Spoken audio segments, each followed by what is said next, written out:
Before I have Siobhan come up, I want to make sure, I think most of you already know, but you know, when we had our November meeting,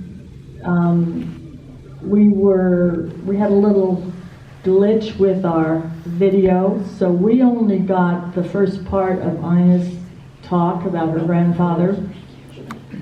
And so what we did was we had Ina come to my house and I interviewed her. So we got more actually than she told us as at the meeting. And it is now posted on YouTube. So if you want to see a little bit more of Ina's recollections of her grandfather, it's on our YouTube. Siobhan, I think, without further ado, I need you to come up.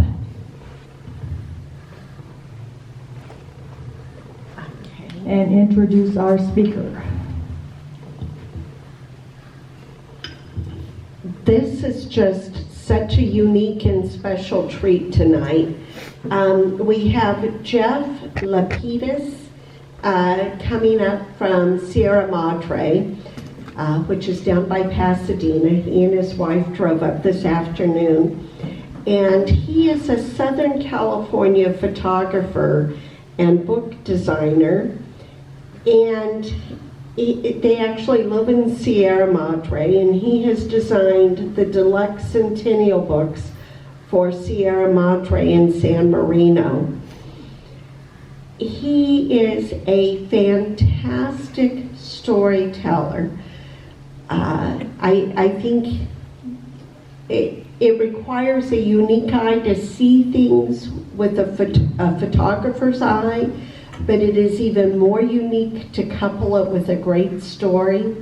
And Jeff has done a wonderful job in his book. The book is for sale for $40, contrary to my error in the posting. It's not $35, it's $40. But it is a delightful book. It's well done. I just cannot tell you how excited we are to have you, Jeff, and I will let you go through and explain what you're going to talk to us about. All right, thank you very much for that.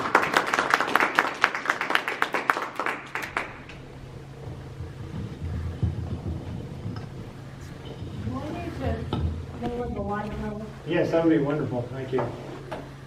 Fantastic, that's great. Sufficient? Good for me. How about you in the back? That's perfect. Yeah. No glare in the eyes or anything? All right. Thank you, Siobhan. You've been very gracious. It's been wonderful coming up here. The weather is fine for us. It's okay. And not as windy as they predicted, so that's good.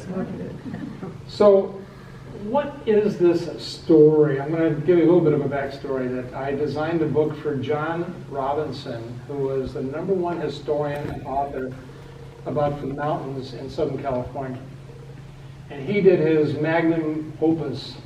Took him 14 years to put it together, a book on all the ways by land you could get to Los Angeles throughout history, from Indian paths to railroads to interstates, everything. But in that book that I designed and put together, there were some photographs by what apparently was a French photographer named Rudolf Dereuz. And they were all taken in 1863, and it just piqued my interest as a photographer. Who was this guy going through in the middle of nowhere taking pictures of a whole lot of stuff? So years went by, I put the idea in the back burner, and then I spent 3 years doing research to determine who this person was, and what he had to go through to do what he did. So I call this Passage to Eldorado because Eldorado has a few meanings. One is riches, one is just the dreams fulfilled for people, or the yearning for those fulfilled dreams. But there's an actual place called Eldorado Canyon in today's southern Nevada. And it was the home hotbed of mining for gold and silver, and if that ran out, copper.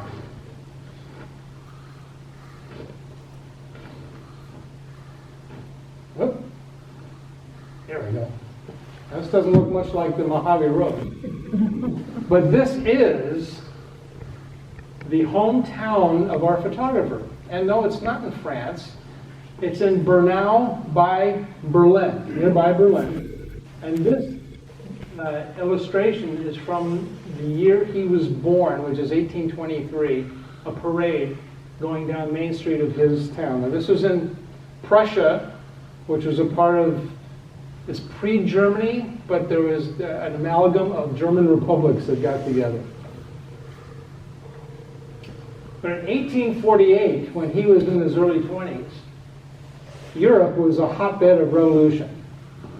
Every place you see red and yellow, there was some violence going on. It led to the dethroning of some kings, but just in the German Confederation, in the red outline, there were seven different insurrections in 1848. So I think our Rudolph Deroux said, you know what? I think I can have a better future for myself getting the heck out of here. And he came to us. New York City, 1848. And this is a view from Brooklyn looking at Manhattan. That's Manhattan here. That's New Jersey back there. And that's more of Brooklyn. Brooklyn just comes around like that. And that was the world that he entered in 1848. Something happened a year later, minor little occurrence in the world. Gold was found in California. So if you're sitting in New York City, how do you get to the gold fields? You had to get to San Francisco. And the way you could get there was 3 different routes, and the route he took was considered the best route, which is by going through Panama, pre-canal, no canal. And it was a horrible trip. You'd have to pick up a ship, besides from New York going down to the northern part of the isthmus, you then have to get a ragtag, lousy boat down the Chagres River until you could go no farther, and then after that 20 more miles to get to the Pacific Ocean on muleback. When you got down to Panama, to the Pacific coast of Panama, you could wait up to 3 weeks to get a paddle steamer that'll get you all the way up to San Francisco. Jeff, before you continue, Mac, is he in your camera view? Pardon? Is he? Oh, do I have to stay back here? No, it doesn't make any difference because I can't see it. All right. No, go ahead. Go ahead. So this is a map of the time of what it took to cross the Panama Canal, river to last 20 miles, getting to Panama City, and that's where you would wait for a boat. Thousands of people did this. This is an amalgam of all the trials and tribulations people went through, because going through the jungles of Panama meant you were exposed to yellow fever, malaria, and dysentery. Families would go, and the kids would be born on the backs of the Indians, the local Indians. And this was a very hazardous route to go, but it was the best of the 3 ways to get to San Francisco from the East Coast. And voila, finally, Rudolph arrives in San Francisco in 1849 in March. So many people wanted to get to San Francisco, to get to the gold fields, that ships would come into harbor, and the crew of the ships, the crews, and even the captains would abandon the ships in the harbor because they said, the heck with being on the high seas, we want to go find our fortune in the gold fields. The harbor got so packed with ships that they were bumper to bumper, and you could walk across the harbor, walking on ship after ship after ship.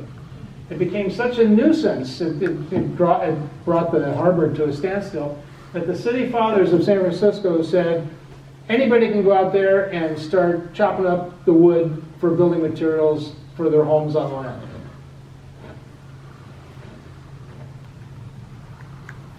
Why am I showing a map of the city of New York again? It's because we don't know how well things panned out for Rudolph in the California Gold Rush, but evidently not good enough. But he came back to New York City, and in 1855 he became a naturalized citizen.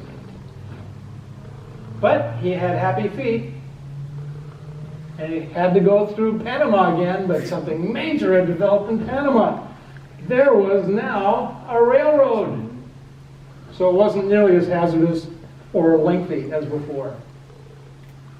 So he came over to California again. He decided to become an engineer, a mining engineer. And he was and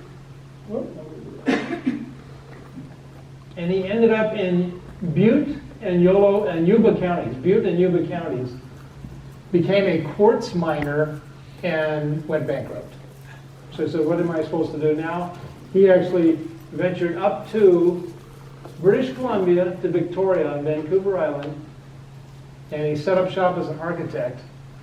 But the local powers said, you know what, we need a new map and a new survey of our little space on the island. So he was commissioned to do this map.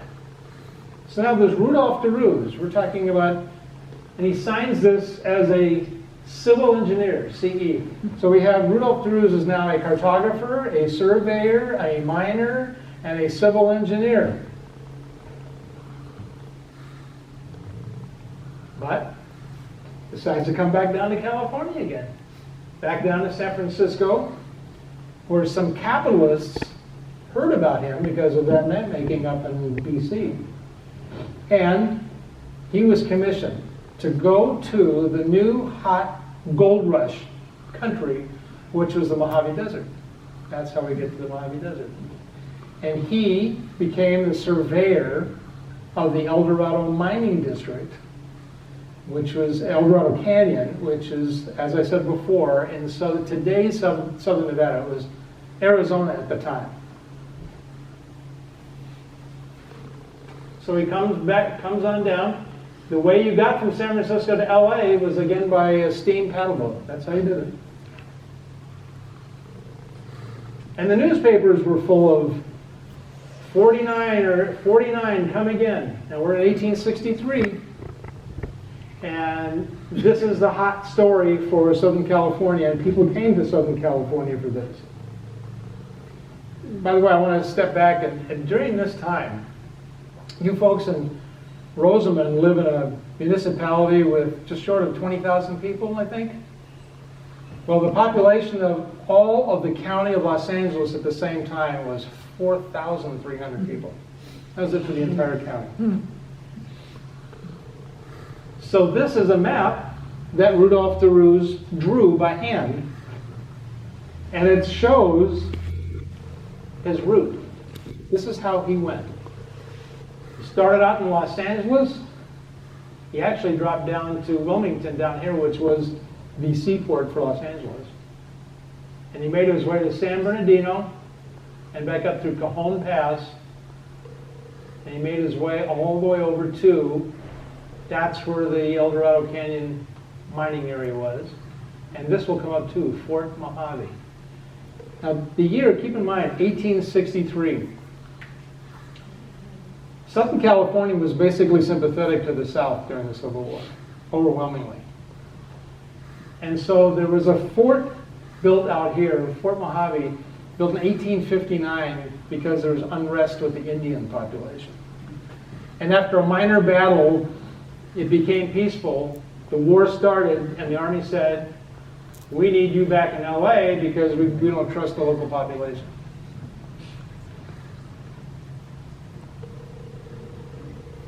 Anybody want to stagger a guess as to what they're looking at here? That is the first photograph ever taken. 1826. We're going to tie in photography with this story now.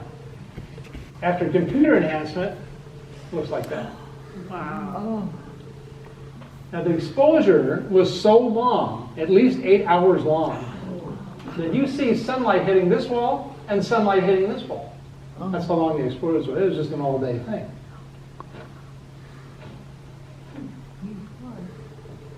This is 1839 in Paris. My guy Rudolph had nothing to do with this. Predates him. But what this means by having a shoe shiner and his customer, this is the very first photograph capturing human beings. 1839. Now that's how new this whole process was. Now we're just heading into the 1860s, and this was the technology for Rudolph Derues, a glass plate negative. Obviously very breakable.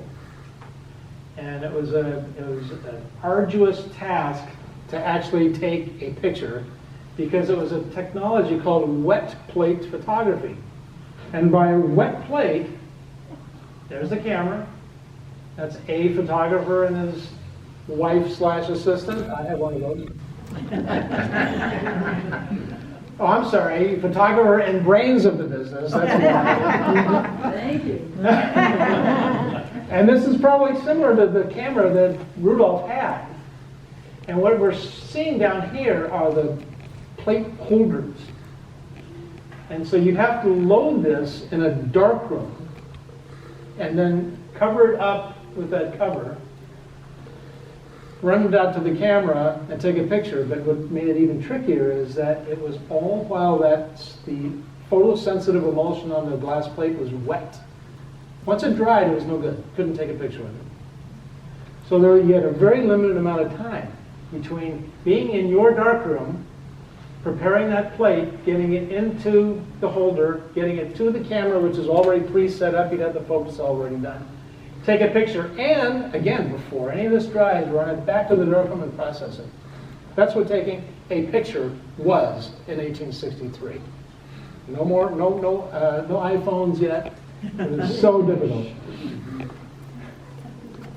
And here's first shot. This is by Rudolph Derues. And this is the Quartermaster's Depot at Drum Barracks in Wilmington. And it's, there's still some bits of Drum Barracks left. It's part of the Banning House down there, the Banning Museum. And one real interesting thing is, you see Mr. Horsey here. Well, what's this? Camera. It is the only photograph we have of an animal from the Army Camel Corps. And Rudolph Derues took that picture in 1863. Here is San Bernardino. San Bernardino Mountains in the background, the town in the foreground. This is 1863, so this is 12 years after the founding of San Bernardino, founded by Mormons. But before Rudolph got here, that Brigham Young called back the followers. He needed people, he needed population in Utah to make statehood possible. 80% of the Mormons said, yes, sir, we're coming back. And 20% said, no, we're staying. We put too much into this place. But there was a fire sale for properties. It became a real bargain. But what ended up happening was the town just got run down at that point. So we're referring back to Rudolph's map. We did the San Bernardino, and now we're going to go through the Cajon Pass. And when you get to this area, Victorville is here, and Adelanto is right here, today's Adelanto. Here's Cajon Pass. Everybody had to come to a stop. It wasn't heavy traffic, it was the toll keeper. And he had a deal with the government. He kept the pass in good shape, and he was allowed to charge $1 per wagon and 25 cents for a man on horseback.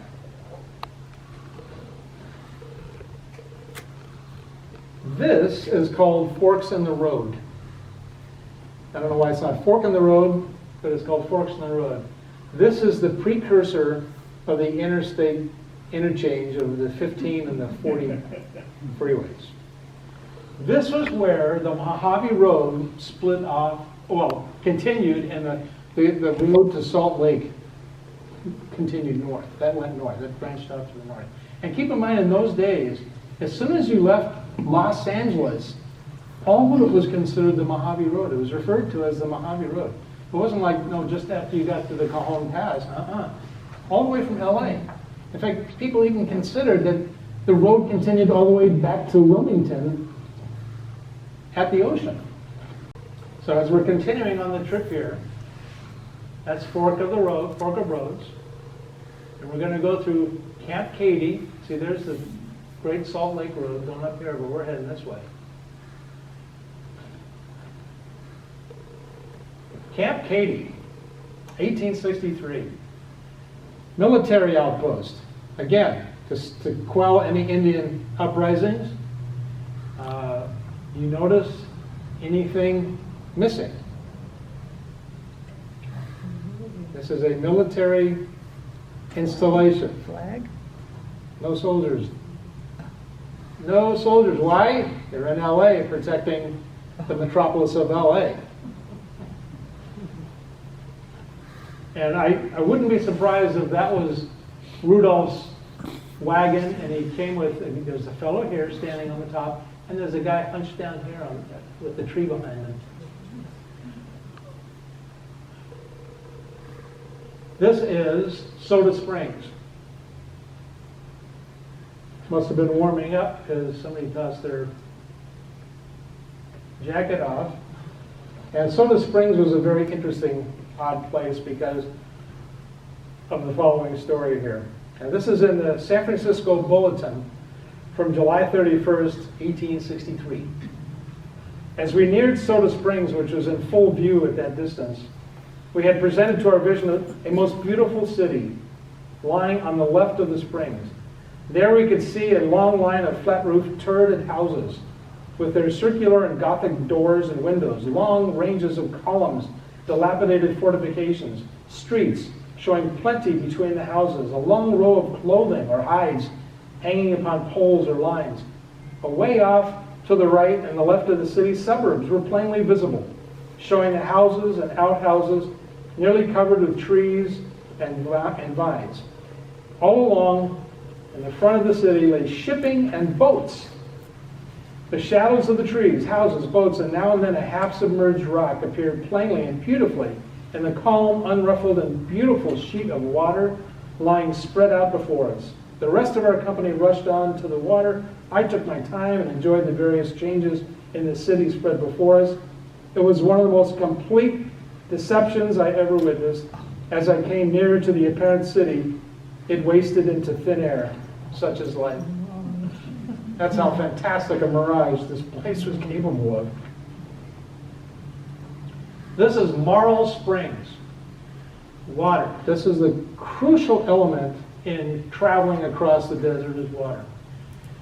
The reason the Mojave Road was a success is because water was available in the form of springs like every 30 miles. So that was 2 days of travel. Stocked up water for one day, you know you're going to hit water on the second day. Here we are at Rock Spring. These gentlemen are workers and executives and managers for a company called the Philadelphia Company. And they were out there just like Rudolph trying to find gold and riches. Very popular destination. But I don't know what happened to these guys with this company, but they ended up going into petroleum instead of mining. And that's a closer view of the water. Doesn't look terribly yummy to me. And I like the rusted out bucket here. We got a little hole in the corner. Oh, and so if you were to walk up to the top of these rocks and point your camera down, this is the view you would have. And these, in the background, those are the New York Mountains. They used to be called the Providence Mountains. Today, New York Mountains. And it looks so desolate. But if you get a close-up of what's in the foreground, you can see wagons, parts of wagons, and a very typical of the area, a structure, a building, which is basically canvas over dry stacked rocks. Now, again, remember how difficult it was to take a picture, which means Rudolph the Ruse had to use his wagon as a darkroom and have, with a wet emulsion, get that glass plate nice and wet, stick it in his film holder, and run up that mountain top to the camera which he already had set up there. Take a picture and run down those rocks and process that film. Here's a still life that he did along the Mojave Road. Now we're entering Eldorado. This is Eldorado Canyon. That is Pilot Rock, and it was used as a landmark when you're in that canyon because everything looked kind of the same. There was no distinguishing trees or anything to use as guideposts. That was your benchmark. These three happy guys are at the mouth of the Tachatacup mine in Eldorado Canyon. This mine was discovered or exploited in 1861. So this is 2 years old by the time Rudolph got there to take the picture. And this mine was so successful, it was producing until 1942. In Eldorado Canyon, you would have miners' camps. And being that it was a civil war, the miners' camps were separated. Secessionists, Unionists. This is a secessionist camp here. And this is a Unionist camp, and you can see there are fewer people.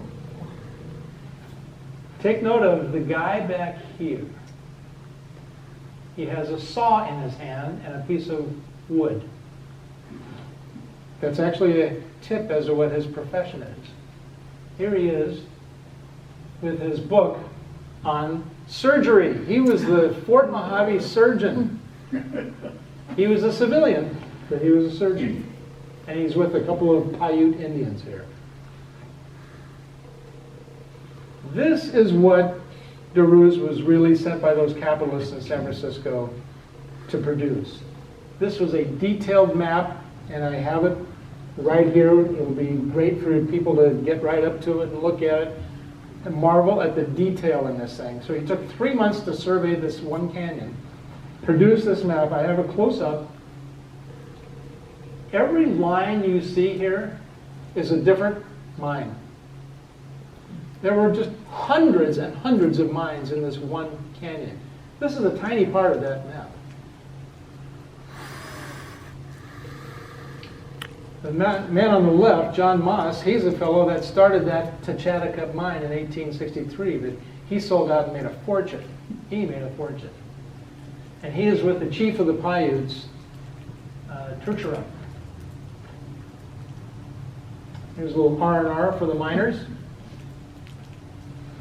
So we've got poker, and we have cribbage, and we have checkers, all out at one time. And again, look at the quote architecture here. Dry stack rocks, canvas top, made for great lighting for the shot. Another still life, but these are the plants native to Eldorado Canyon. So from Eldorado Canyon, you can come down the river, Colorado River, and go to Fort Mojave on the Arizona side, or you could drop back down towards LA but stop at 2 more districts. But remember, with Fort Mojave, that's Fort Mojave, it's part of Fort Mojave. The building's closest to the river, and there's the Colorado River with California on the far side.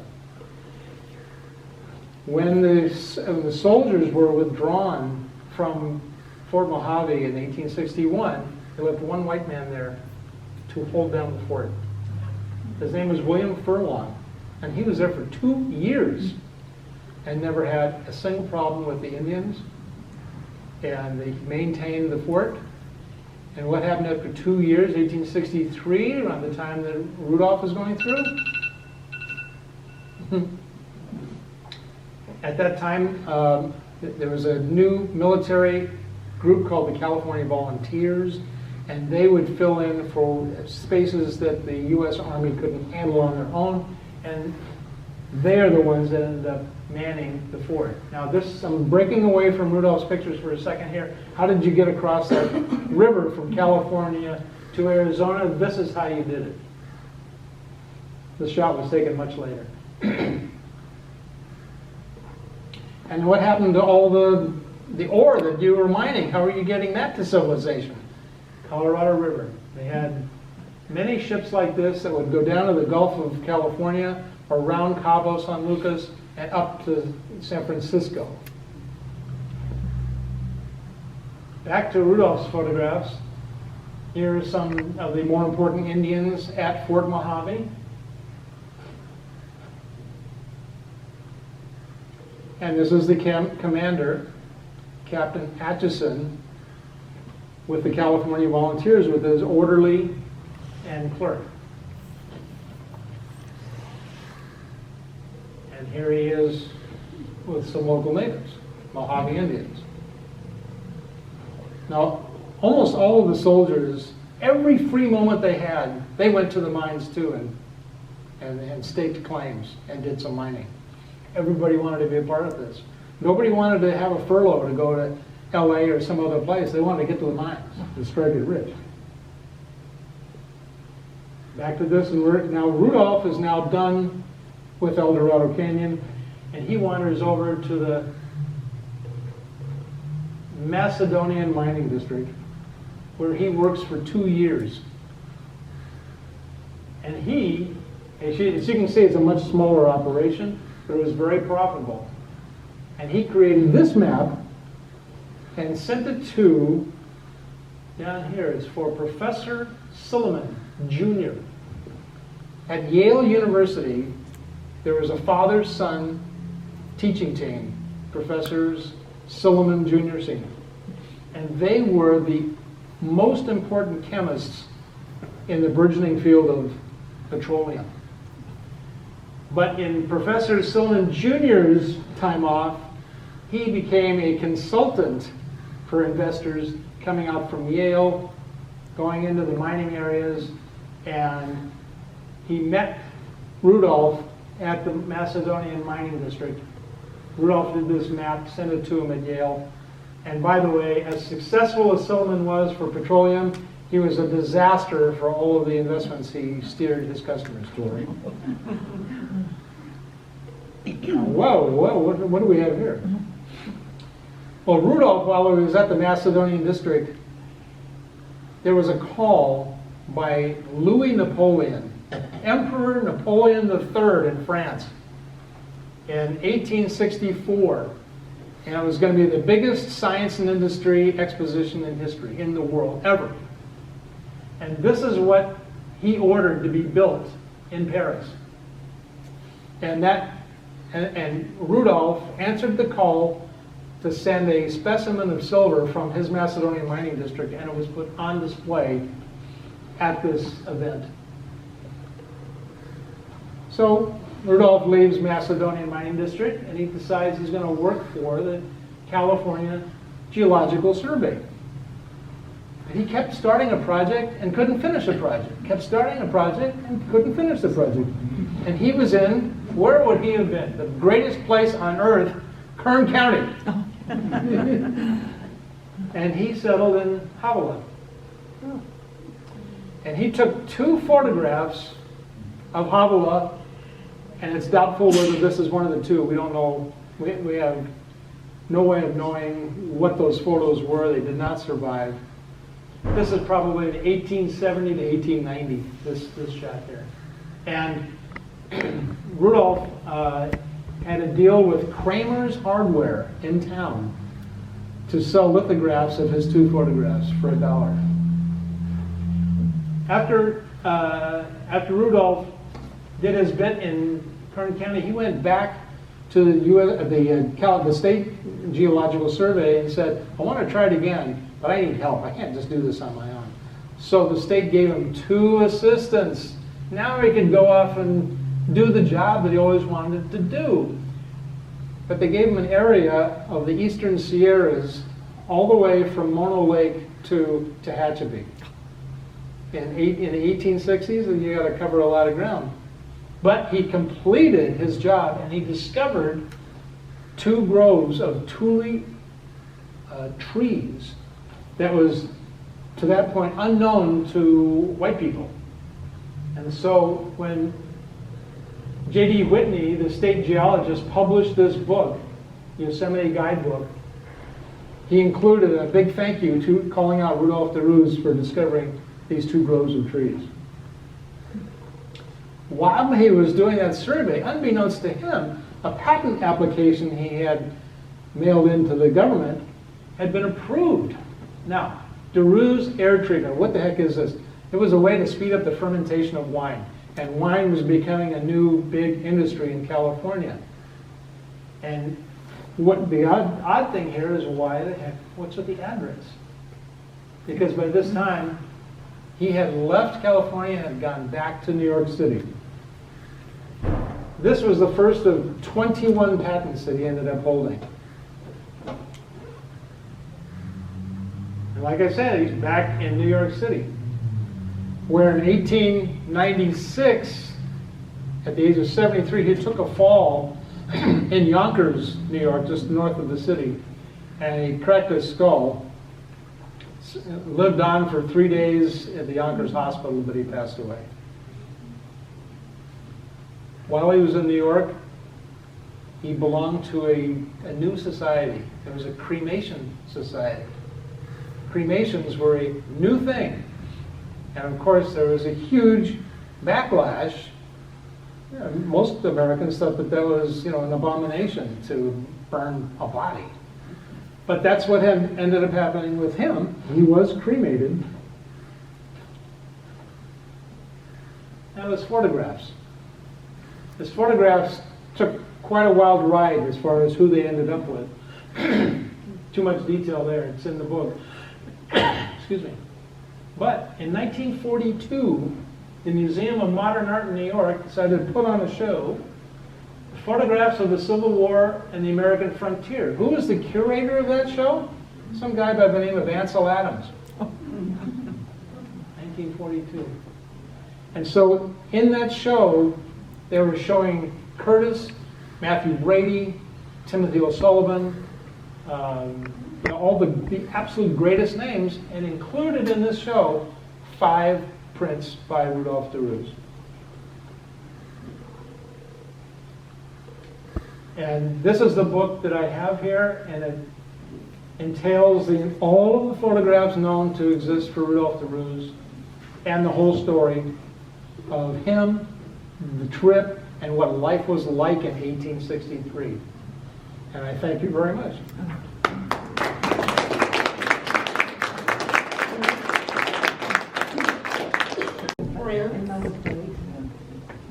What happened to the prints? To the prints. Okay. He didn't think much of the prints. He never took any commercial advantage of any of these photographs. I don't even know if the capitalists in San Francisco ever saw them, because they wanted that map. That's what they wanted. So there was an assistant to Whitney who did that book for the California he ran the Geological Survey. He had an assistant named Brewer. Brewer ended up becoming a professor at Yale also with Stillman Jr. And Brewer knew about de Roos because of the intersection with the Geological Survey. And he had heard that, he hadn't met Rudolph, but he had heard there are these photographs. So he searched like heck to find Rudolph de Roos. Unbeknownst to them, one was in New Haven, Connecticut, one was in New York City. They were so close. But after Brewer kept nagging Whitney, hey, where is this guy? They finally got together in the form of writing letters, and de Roos sent to Brewer 44 prints. 3 of them are duplicates of other images, so there are 41 unique images that went to Brewer, which then went into a collector's, the Brewer papers went into the collection of a private person, and then he ended up donating them to Berkeley, to the University of California at Berkeley. But there were more fantastic prints, again, of only the 41 scenes, and that ended up in the Horace Mann Jr. collection, which in turn ended up at the University of Michigan, Ann Arbor. So between those two places, I pulled together, the best of each place to present, the best possible rendition. And there is so much Photoshop work done on that, but Photoshop to maintain the original integrity of the pictures. There is nothing screwball, flashy, about the Photoshop work. It was to just repair what damages in the prints. Sometimes the prints were literally taped to something.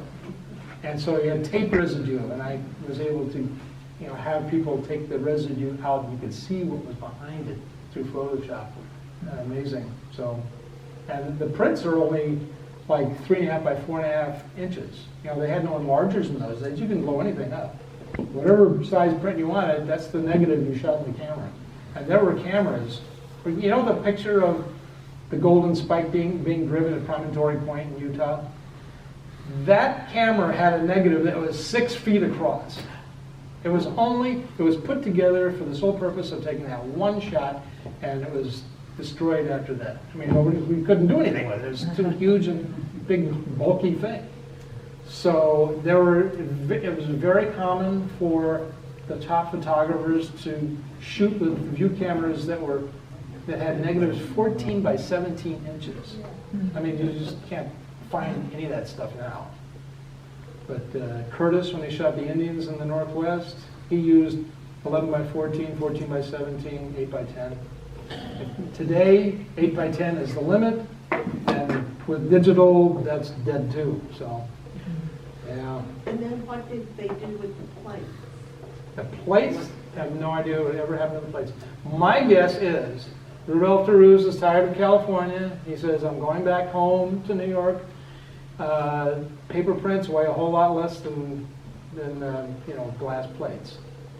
Very sad story about glass plate negatives in general, and that is 80% of all pictures taken during the Civil War on these glass plates. Those plates are then used for greenhouse glass for people to make, and the sun would bleach out the images. So 80% are lost forever. It reminds me of silent movies. 90% of all silent movies are lost forever because nobody cared. In those days, it was the studio would send prints out, and they didn't care if they ever got them back. As long as they got the money for the box office, they didn't care about the prints. Yeah, in the Havla Weekly Courier in Yes. 1886, and he called the two shots of the town, one on the north side, one on the south side, Right. lithographs. He did not use the word photograph. Yeah, but the photographs were used to create the lithic. You had in those days. Okay, what we call halftone printing, which is the modern way to take a black and white image and make a bunch of little dots, and then you have ink on paper, and that's how the newspapers are done, and that's how any kind of a publication is done. We're talking black and white only. That only came about in the late 1890s.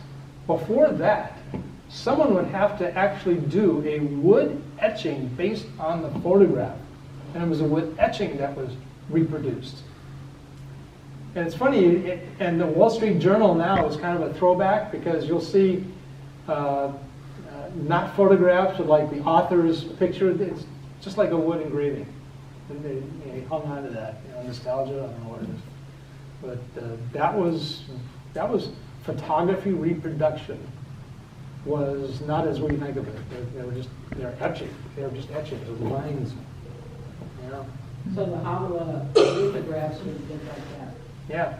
So the Havla lithographs are probably two pictures on a single piece of paper that he charged $1 for, and what happened to the photos? Who knows? And plus, and also, don't forget, glass plate negatives are fragile. They could have all broken. Maybe he made an attempt to ship them to New York, and all he ended up with a trunk of broken glass. Any more questions? No. Whoops, if you can, once again. What do you want me to do? Oh, no, well, one last thing is, you can come up here and take a look at the map of the Mojave Road, the way DeRuse went and the way the interstates are now. And again, this is the map DeRuse made of Eldorado Canyon, and you can look at the excruciating detail on the thing. Every building is indicated on here, everything. Okay, well, we do have things that we'd like you to spend a few minutes viewing up close, and of course, the books are over here. And we hope to see you next month. Siobhan, do you want to announce? Yeah. I'll wait for that way.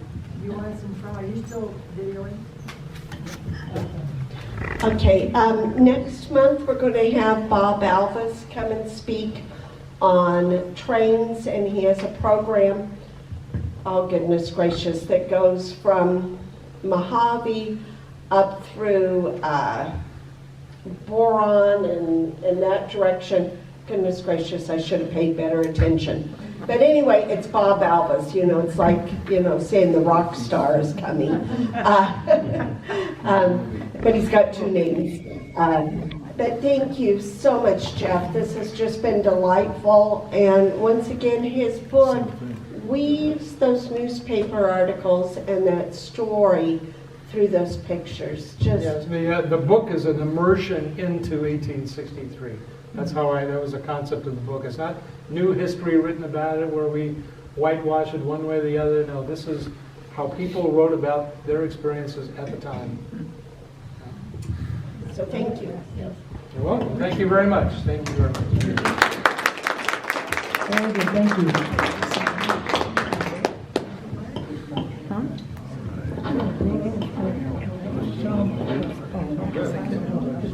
Hear myself,